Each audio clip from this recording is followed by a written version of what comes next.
মাদারীপুরে অবৈধ বালুর ব্যবসা নিয়ে বিরোধের জেরে দুই ভাই সহ 3 জনকে কুপিয়ে হত্যার ঘটনায় মামলা হয়েছে।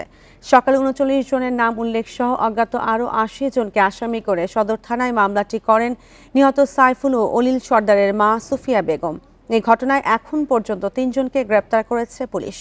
শনিবার দুপুরে সদর উপজেলার খোয়াজপুরে অবৈধ বালুর ব্যবসা নিয়ে সাইফুল সর্দার ও মোহাম্মদ শাহজাহান মোল্লার সমর্থকদের মধ্যে সংঘর্ষ হয়। এ সময় মসজিদের ভেতর সাইফুল ও তার ছোট ভাই অলিল সর্দার আশ্রয় নিলে তাদের ওপর ধারালো অস্ত্র দিয়ে আঘাত করা হয় বলে অভিযোগ করেন প্রত্যক্ষদর্শীরা। হামলায় ঘটনাস্থলে মৃত্যু হয় দুই ভাইয়ের, পরে হাসপাতালে মারা যান আরও একজন।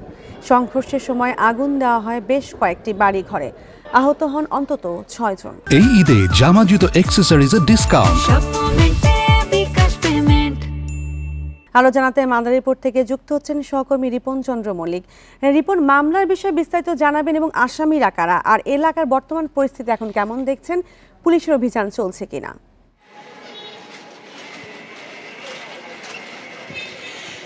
জি, আমি কথা বলেছিলাম মাদারীপুর সদর থানার ভারপ্রাপ্ত কর্মকর্তা মুকসিদুর রহমানের সাথে। তিনি আমাদেরকে সকালে যেটি জানিয়েছেন যে এই নিহত কালকের ঘটনার যে নিহত দুই ভাইয়ের যে মা সুফিয়া বেগম, তিনি বাদী হয়ে 49 জন আসামির নাম উল্লেখ করে এবং অজ্ঞাতনামা আরও 80-90 জন ব্যক্তির নাম সহ একটি হত্যা মামলা দায়ের করেছেন এবং এই হত্যা মামলা দায়েরের 3 জন আসামিকে তারা গ্রেপ্তার দেখিয়েছে। জানেন আপনি, গতকালকে এই 3 জনকে পুলিশ অভিযান পরিচালনা করে গ্রেপ্তার করেছিল। তাদেরকে মূলত এই মামলায় গ্রেপ্তার অলরেডি দেখানো হয়েছে।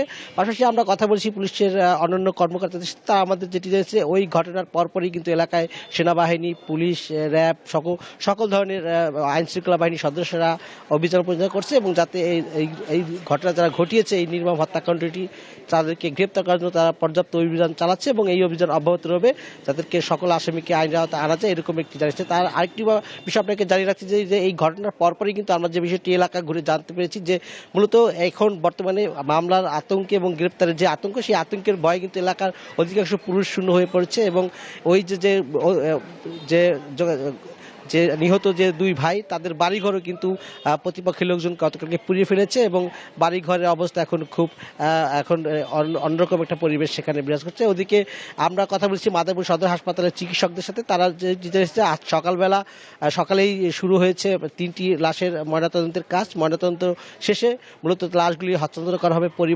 পরিবারের সদস্যরা। এরপর তাদের যে পারিবারিক কবরস্থান গ্রামের বাড়ি খোয়াজপুরে, সেখানে তারা লাশগুলিকে দাফন করবে, এমনটি আমাদেরকে জানিয়েছে পরিবারের লোকদের সাথে কথা বলে, এমনটি আমরা জানতে পারছি। সব মিলিয়ে রিপন, আমি আরেকটি জিনিস জানতে চাচ্ছি যে পুলিশের অভিযান চলছে কিনা এই মুহূর্তে, বা তারা কি বলছেন? জি, আমি কথা বলেছি পুলিশের মাদারীপুর সদর থানার ভারপ্রাপ্ত কর্মকর্তার সাথে। তিনি আমাদেরকে জানিয়েছেন যে এই মামলায় যাদেরকে আসামি করা হয়েছে নাম উল্লেখ করে প্রত্যেক আসামিকে ধরার জন্য তাদের অভিযান চলছে। একাধিক টিম বিভিন্ন পুলিশের সাথে র্যাব এবং অন্যান্য যে আইনশৃঙ্খলা সদস্য রয়েছে, তারা সকলেই কাজ করছে এই আসামিদের ধরার জন্য, এই চেষ্টা করছে, অভিযান পরিচালনা করছে, এমনটি আমাদেরকে তারা জানিয়েছে। তবে এখন পর্যন্ত মাত্র 3 জন আসামিকে এই পর্যন্ত গ্রেপ্তার করা হয়েছে। তবে এই নির্মম হত্যাকাণ্ডের পরে এলাকায় আবার আসবো। ধন্যবাদ আপনাকে। মাদারীপুর থেকে জানাচ্ছিলেন সহকর্মী রিপন চন্দ্র মল্লিক।